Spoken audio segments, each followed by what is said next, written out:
Today on Running to Him.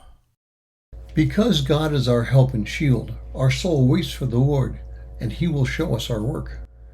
We'll be reading through the book of Psalms for 6 months, and today we read Psalm 33, verses 10 through 22, and we'll concentrate on verses 18 through 20. Psalm 33, 18 through 20 says, "Behold, the eye of the Lord is on those who fear Him, on those who hope for His loving kindness, to deliver their soul from death, and to keep them alive in famine. Our soul waits for the Lord. He is our help and our shield."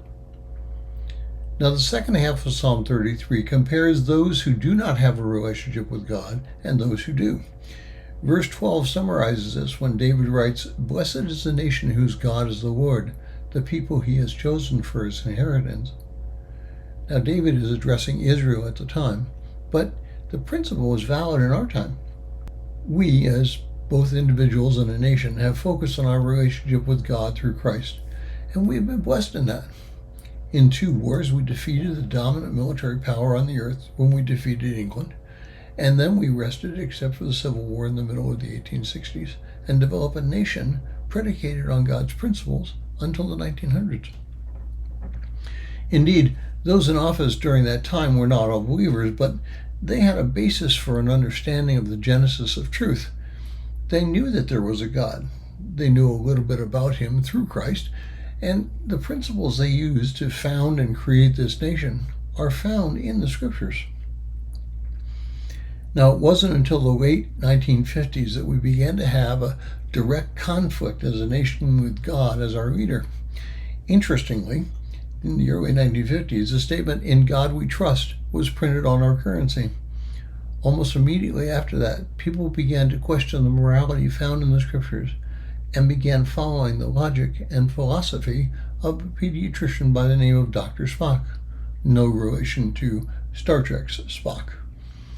He taught that there were no absolute values, and the United States began to descend where it is today.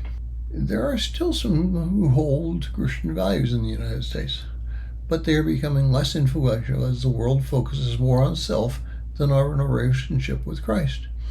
The idea that everybody is a winner and can have anything they want is not found in the Scriptures. What is located in the Scriptures is that everyone is valuable, but not everyone is the same. God is not fooled by any of this. Verse 15 tells us that He fashions the heart of them all and understands all their works. Therefore, those who are non-believers are just as liable for their actions as believers are. Now, today's philosophy can be brought to a change. Christianity started with a small group of people and spread throughout the known world. We can do the same if we trust God and act on what we know to be true. Thank you for listening. We pray that today's devotion was meaningful to you. We would love to hear from you.